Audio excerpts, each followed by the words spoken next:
Bonjour à tous et bienvenue dans cette nouvelle vidéo et ce deuxième épisode consacré aux cérémonies et récompenses de films. Là, ces prochains jours, on va enchaîner entre cette vidéo, les Césars et les Oscars qui arrivent. Je peux vous dire que vous allez en bouffer des récompenses.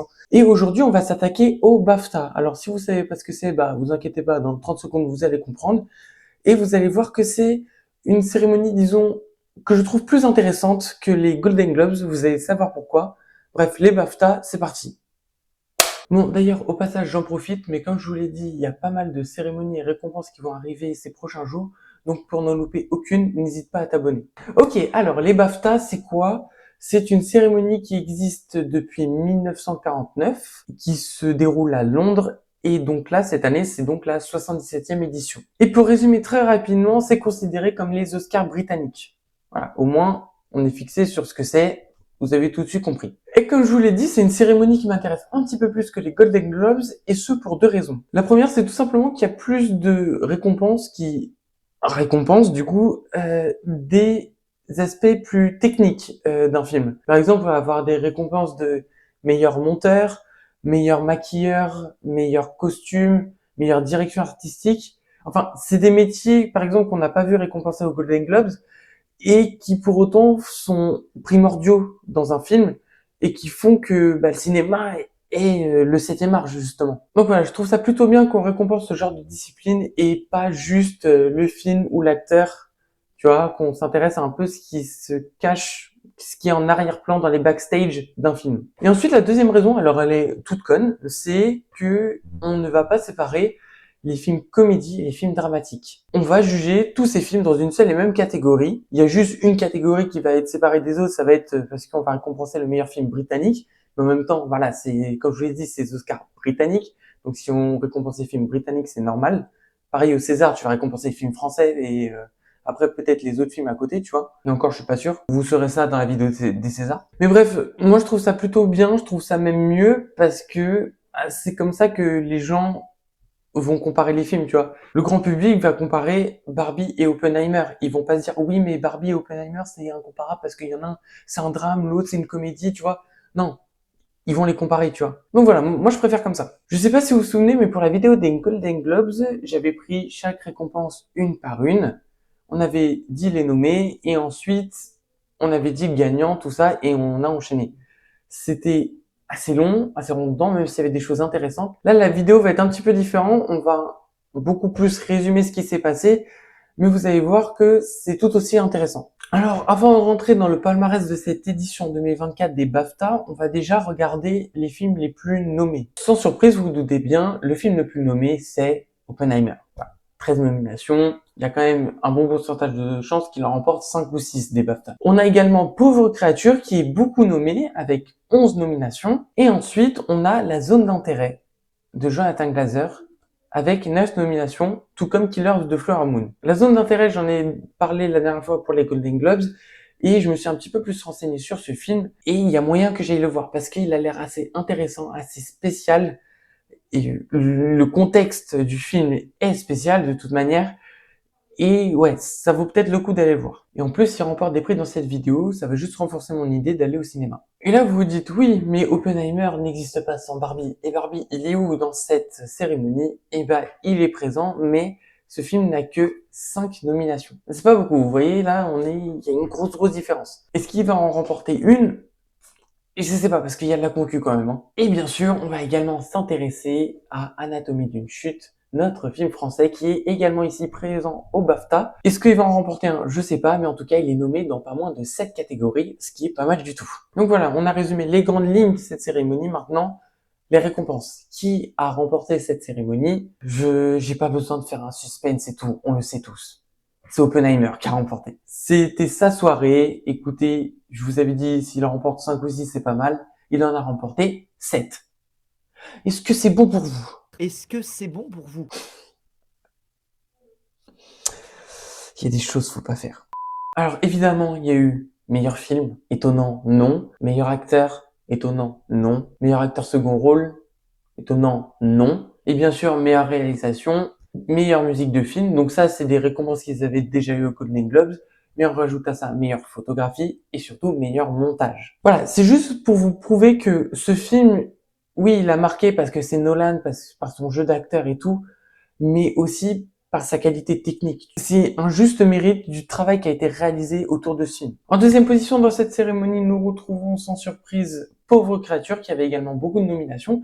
Et ce film finit pas très loin de celui de Nolan puisqu'il a reçu pas moins de 5 récompenses. Et pareil, il y a eu pas mal de récompenses d'un point de vue technique et je dirais même artistique. Comme lors des Golden Globes, Emma Stone a reçu le prix de la meilleure actrice.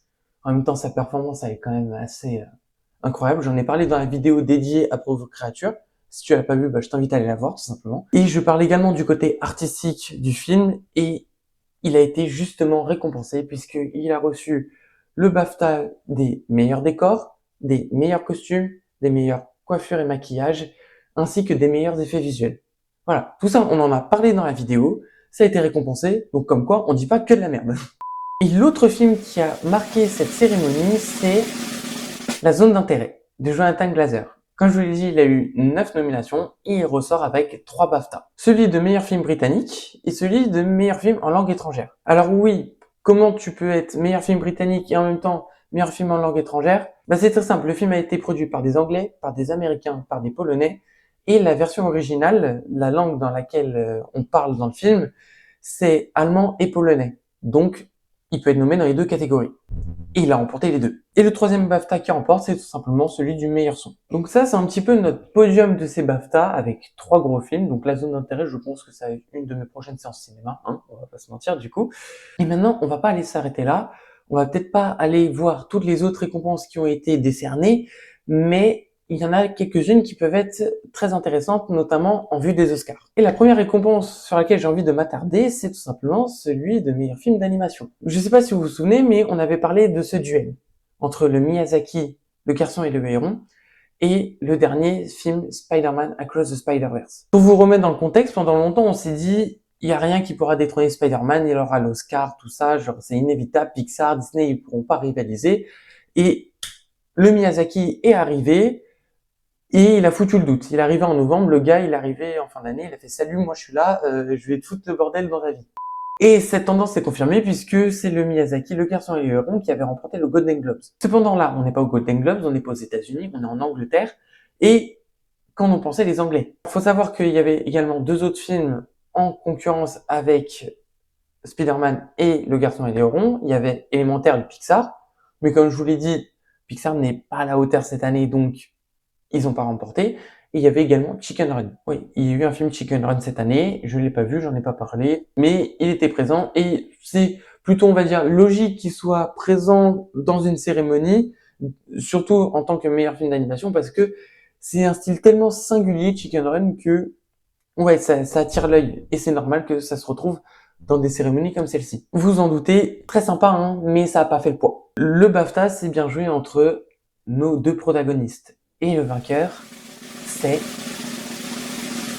Le Garçon et le Héron. Et ça fait 2 récompenses pour Le Garçon et le Héron. Golden Globes BAFTA contre 0 du côté de Spider-Man. Et ça a piqué Jack. C'est la piquette, Jack. Tu sais pas jouer, Jack.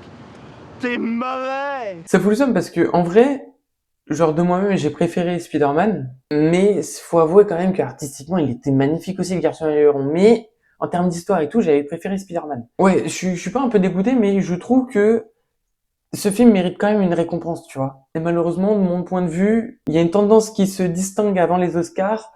Et ouais, je pense que Miyazaki va repartir avec une statuette. Après, on n'est pas à l'abri de surprises, hein. On a déjà eu beaucoup de surprises aux Oscars, tu vois, mais vous savez quoi, on verra bien. On va pas faire de pronostic avant que ça arrive. Les Oscars, c'est début mars, on en parlera bien assez tôt, vous inquiétez pas. Et qu'en est-il d'Anatomie d'une chute? Ouais, je sais, il n'y a pas de transition, mais je vous ai dit, cette nomination, est-ce que ça repart bredouille ou non? Eh bien non. Parce qu'Anatomie d'une chute a remporté un BAFTA. Et celui du meilleur scénario original. Tout comme lors des Golden Globes. Alors pourquoi je précise scénario original? Parce que il y a également une récompense du meilleur scénario adapté. Donc scénario adapté, ça veut dire que, voilà, on a pris un livre, on l'a adapté au cinéma. Un peu comme les Harry Potter, tu vois.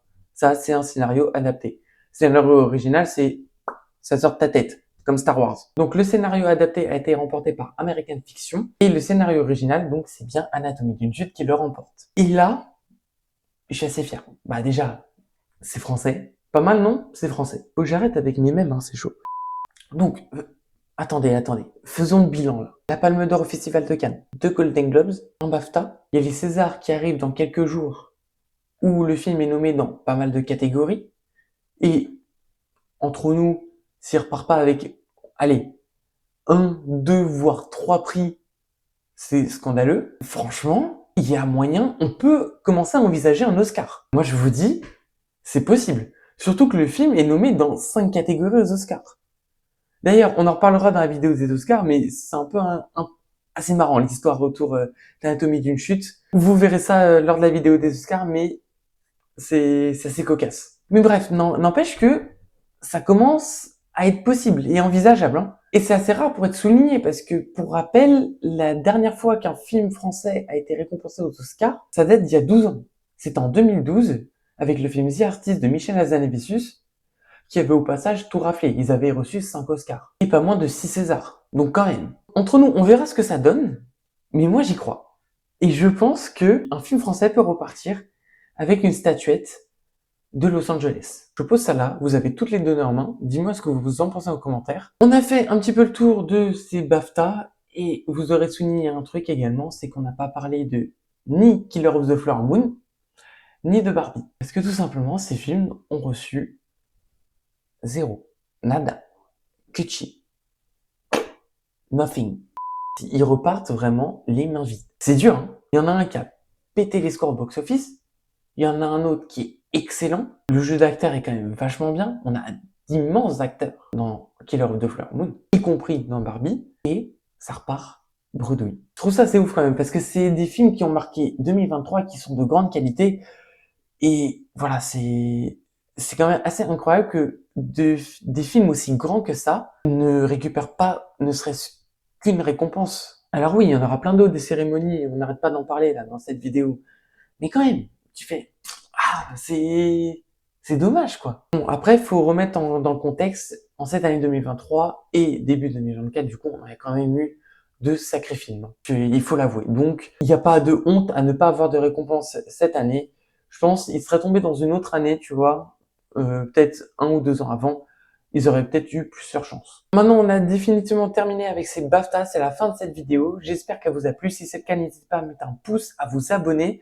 Dites-moi quel film vous a surpris, quel film vous êtes heureux de voir là, ou quel film vous aurez aimé voir dans cette cérémonie. Nous, on se retrouve très bientôt pour une prochaine vidéo. Je pense que ça va être une critique de film, à moins que ce soit les Césars. Si vous voulez savoir exactement ce que ce sera, il suffit de s'abonner, comme je viens de le dire. Et nous, on se dit à bientôt. C'était Ciné Trip. Salut!